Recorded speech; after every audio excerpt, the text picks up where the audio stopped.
Hello, BookTube. Micah Cummins and I are doing a buddy read of James Clavell's famous novel Shogun, gigantic 1,000-page thing that also dovetails quite well with March of the Mammoths. It's a huge book that is the latest in our forward-facing buddy read. We're just going to keep this buddy read going. That's a lot of fun. But this was maybe a lot to ask, not only of Micah, but of the rest of you as well. This is a huge book. I have been loving my reread of this. It's been a long time since I reread it, and I am noticing more and more about it to love. Not just the sweep of the narrative, which will certainly keep you turning pages. It will certainly, this is the easiest 1,000-page book you're ever going to read, but also a sort of grudging, squint-eyed professional nod of the head to James Clavell's technical storytelling ability. He really, really knows what he's doing. I know that sounds silly after all this time and after a book has sold 3 million copies, but this is an extremely well-orchestrated thing. He took enormous amounts of care over every aspect of the storytelling in this thing. This is the story of for those of you who haven't been keeping up, this is the story of the Dutch warship Erasmus and its crew, including its pilot, John Blackthorne, who's an Englishman. That crew, or a chunk of that crew, and that ship washes up on Japanese shores. They weren't planning to go there, and they are complete strangers in a strange land. They don't know the language, they don't know the customs. But Westerners have arrived before them. The island of Japan is fairly heavily infiltrated with Jesuits, with Portuguese Jesuits, and also is regularly visited by Portuguese ships, by treasure ships, trading ships. This is a deep concern to Blackthorne, who is immediately singled out by the Japanese, by his captors, as the leader of the group. A little bit curiously, Clavell also claims that the pilot on board a Dutch vessel was the leader of the ship and not the captain. Blackthorne is tall and imposing. He is different from his crewmates in that he is more honorable, more of a novel hero, that sort of thing. And the Japanese characters recognize that right away, including one of the local leaders, a man named Yabu, who is very complexly portrayed in the course of this book. He is in this book for all of its 1,000 pages. And in a way, it is his story as much as it is anybody else's. Especially in terms of it being a classic arc of a story. A classic arc of a story does not leave the main character relatively unchanged and still healthy and happy at the end. And the other two main male characters in this book, that is true. They are left happy and healthy at the end, pretty much the same as they were at the beginning, only more prosperous. Whereas Yabu has an actual arc and is an actually complex character. He is not a novel hero, a fiction hero. First of all, he's a sadist. He gets a direct shiver of thrill out of inflicting pain, and that is something that he recognizes, and we're supposed to recognize it. But it doesn't make him a villain. He doesn't like Blackthorne, and Blackthorne doesn't like him. But their fates seem to be intertwined, especially since Yabu is one of the first people in Japan to realize what Blackthorne's arrival means. Blackthorne's ship is intact. It has working cannon, lots of it. It has gunpowder and musketry. It has a huge amount of gold. It has groundbreaking, or rather path-making, navigational information about the outside world, about the world that the constantly conquest-hungry Japanese daimos are more and more thinking about, and more suspecting that their Jesuit priests have lied to them about. Blackthorne is suddenly a gust of wind. He is an open door into that world, and they get the visceral sense that they can trust him. We've seen in the first 2/3 of this book that the progress of that plot line, one way or another, Blackthorne's his opposition to those Jesuit priests. He himself is English and views Catholics as the enemy, but also his opposition to Yabu and to other people, other Japanese members of the Imperial Society that may not like him. The huge obstacle to all of that is that he doesn't know the language. And so Clavell has to give us quick, but still relatively believable ways for him to learn the language and the custom, and to learn it really fast. Oh, hi, Bean. How you doing, baby? Oh, oh, oh. Don't want to block the bean's face. Can we do this? Oh, goodness. Oh, goodness. You can tell from the watery light that it's still fairly early, and my girl is not a morning person at all. Are you, baby? Are you, baby? Oh,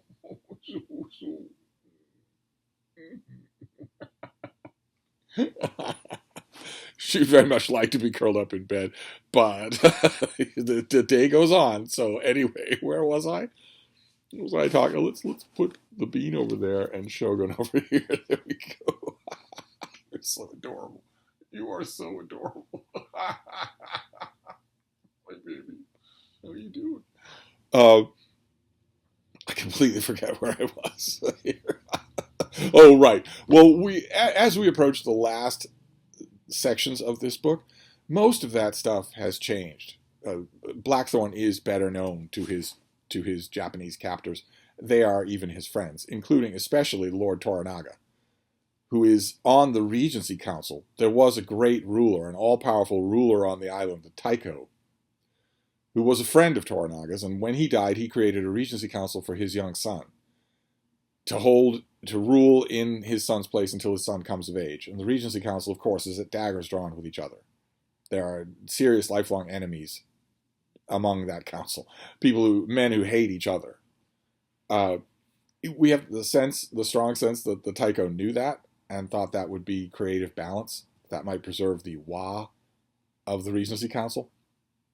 The Regency Councils almost never work, and the Taiko certainly had to have known that, but this one looks to be exploding. It looks like the two leading members of that Regency Council, Lord Ishido and Lord Toranaga, are going to maneuver massive forces until one kills the other.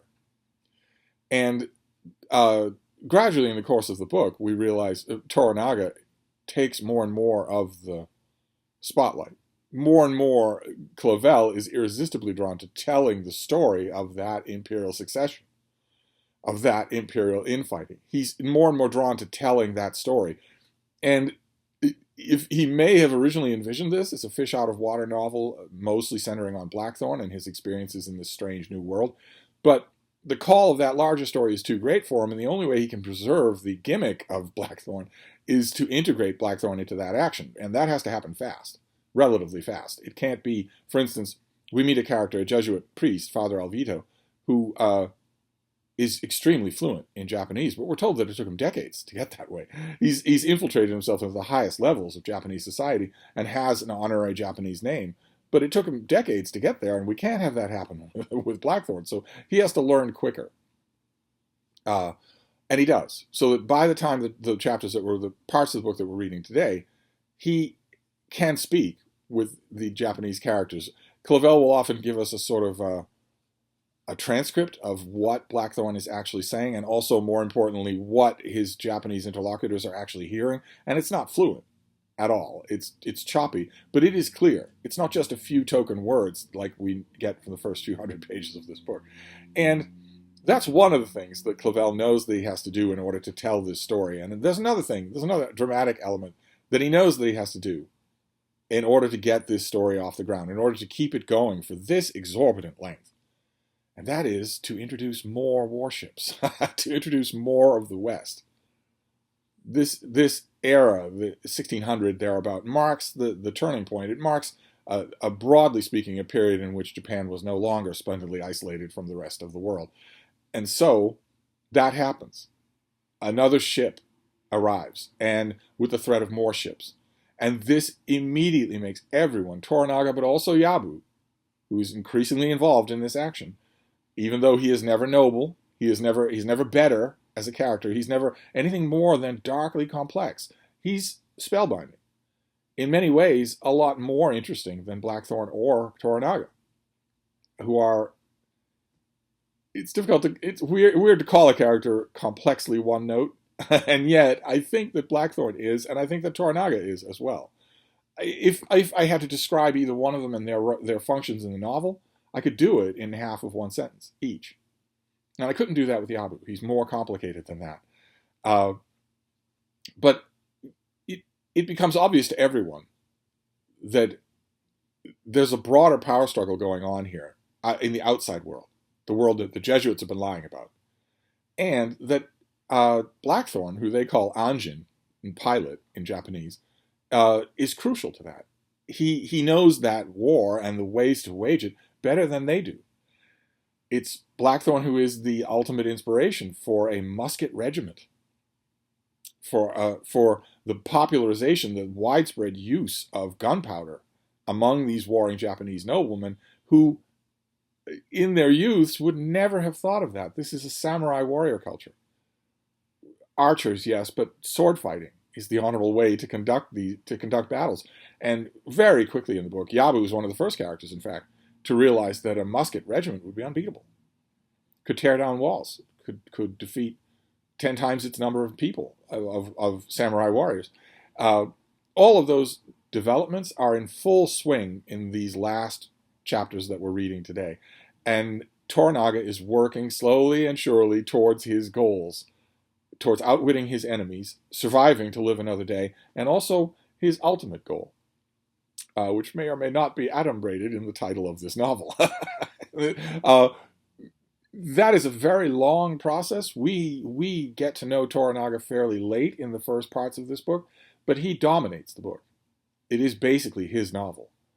But all throughout, he is always inscrutable, to use a vexed word. He is always inscrutable. He is always tight-lipped about his plans. He has a grand plan. And he sees it clearly, but he doesn't share it with anyone, and Clavel doesn't share it with us. So he becomes this removed figure. He's fascinating. We meet him, we certainly know his personality, but he's a little bit removed, whereas Yabu and Blackthorne have to deal with each other. In the lower ranks of serving Toranaga, they have to deal with each other. And there's a wonderful scene. Once Blackthorne knows a bit of the language, and once the tensions around these more foreign ships have started to arisen, Yabu has a conversation with Blackthorne, a little bit haltingly, but they can speak. He says, "You need me, Anjin-san. Without me, no barbarian wako. You can't get them alone. Not from Nagasaki. Never. I can get them. Help you get them. Now we fight same side. See? See what I mean?" Clavel is approximating incomplete command of language on both sides. Now we fight same side. Toranaga's side. Same side. Without me, no wako. Understand? Blackthorne watched the galley ahead for a moment and checked the deck and his seamen. Then he looked down on Yabu. "Yes, understand." And Yabu responds, "You understand hate? The word hate?" "Yes." And Blackthorne certainly does understand that, considering some of the things he's seen in the course of this novel. "Hate comes from fear. I do not fear you. You need not fear me. Never again. I want what you want. Your new ship's here. You here, captain of new ships. I can help you very much." That is typical of the interactions that happen between Yabu and Blackthorne. Yabu is violent and imperious and does not like Blackthorne, and yet Blackthorne 2 times in the course of this novel saves his life. For no other reason than it's the right thing to do. Blackthorne can't help but admire some of the people that he is meeting, even though he knows that they're bloodthirsty maniacs. He can't help but admire some aspects of them. And again, it's a doff of the hat to Clavel that he doesn't soften that. He doesn't. A historical novelist writing along these same lines, there's one in particular who I could name, would have softened all of this. They would have forced you as a reader into the comfort of that softening. Whereas Clavel is asking you to just deal with multiplicity. That elevates this book a lot higher than I had originally thought as sort of pop culture success as historical fiction. There's a lot more going on here that I really like. And a lot of it is directly attributable to canny choices that Clavel makes. I would love it if he had ever written a novel about the construction of this book. Not a novel, a nonfiction account of the construction of this book. Other authors have done that. His contemporaries. Some of his contemporaries did that. And I always find that fascinating. Sometimes, also a famous translator of The Tale of Genji did a book about what it was like to translate The Tale of Genji. I would love that if that existed for this. I don't know if notes for it do, Maybe he has an archive somewhere where someone could make that book. I would love to know where some of these scenes originally appeared in the narrative, as opposed to where they are now. Like, for instance, far, far later in the book, this is almost page 1000, we have a scene where Toranaga reflects on a conversation that he had with the Taiko years and years ago. You can easily see a novelist saying, well, I need this scene early in the book to establish Toranaga's relationship with this dead figure. We never meet the Taiko alive in the course of Shogun, but he is casting a shadow over everything. His will is casting a shadow over everything. And Clavell doesn't do it. He waits until page 1000 to give us this scene, and it works much better where it is. It might have served a better expositional purpose earlier in the book, but here it works better to flesh out Toranaga, who, like I said, is a little bit of a remote character. We get a scene where he is thinking back to attending the Taiko on his deathbed, and the Taiko says, old friend, what a life we've had, huh? All the battles, fighting side by side, together unbeatable. We did the impossible, didn't we? Together we humbled the mighty and spat on their upturned arses while they groveled for more. Us, we did it, a peasant and a Minowara. Minowara is Toranaga, an exalted noble clan. The old man chuckled. Listen, a few more years and I'd have smashed the garlic eaters properly. Then with Korean legions and our own Japanese legions, a sharp thrust up to Peking, and me on the dragon throne of China. Then I'd have given you Japan, which you want, and I'd have had what I want.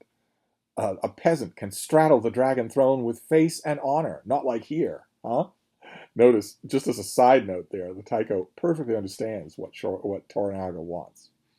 He wants Japan.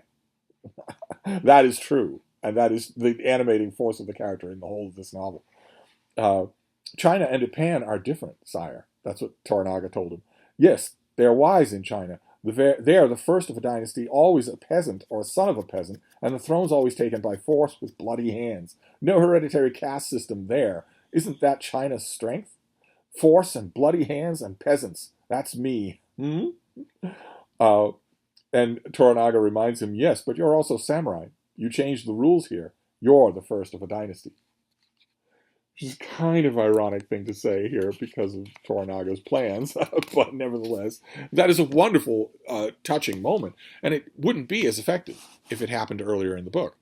But another thing here, I could go on about this forever and ever. I'm not going to make this a 30-minute video, but one other element that I want to mention here as we wrap up our reading of Shogun, is the women, the female characters, who really come into their own in this last 200, 300 pages. They really, really do. They have been fairly prominent before. They are totally subservient in this culture. They have no rights whatsoever, or virtually no rights. A husband or a father can order a woman to do pretty much anything. We saw that last time. Toranaga orders someone to be Blackthorne's mistress. And the women have no recourse. They have no legal existence whatsoever. They can beg and plead, or they can go into a monastery, but they can't be people on their own. And that, you would think, would be a temptation for an author who bears more than a passing resemblance to Tom Clancy. You would think that would be an irresistible temptation. And Clavell doesn't do it. Instead, the women, especially in the last quarter of this book, three of them in particular, come out as really the power behind a lot of these plot developments. There is Yabu's wife, Yuriko, who sees farther than he does, and he knows it. And she plans better than he does, and she understands the political situation better than he does. He is basically a violent maniac. He has some self-control and also some likable qualities. God bless James Clavell. But she is the brains of the outfit. And if she's important, then there's another female character named Mariko, who is directly attached to Toranaga and who, in these final chapters, is crucial to his plans.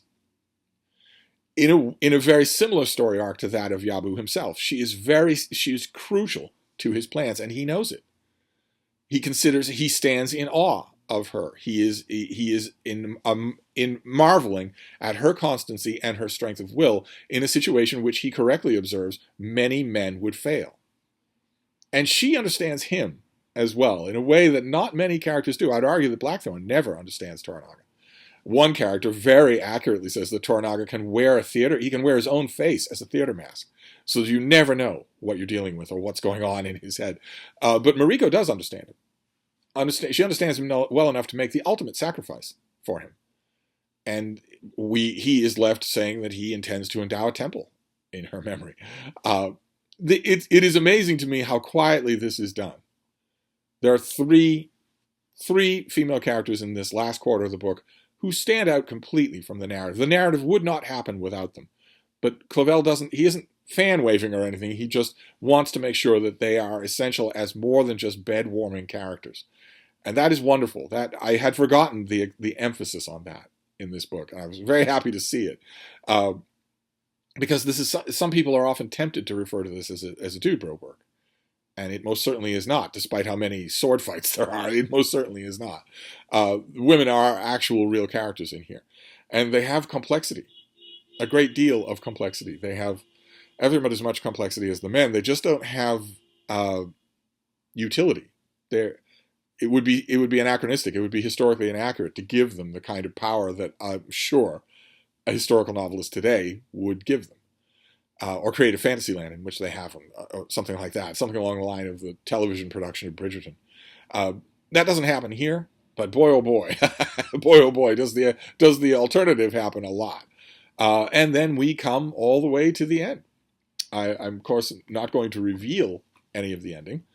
There are a couple of things that happen literally in the last 10 pages of a 1,000-page book. That is awful skilled storytelling. That is unbelievably skilled storytelling. And that is it. That is our buddy read of Shogun, which followed a buddy read of another long book. And that has been a strain on all of you. Even in March of the Mammoth, that has been a strain. It's been a strain on poor Micah, my own buddy read partner. This has been, he has a full-time job like so many of the rest of you do. And he wants to get other reading in as well, and maybe even a social life. And then all of a sudden, I'm enthusing him into picking this thing for a read-along, which is gigantic.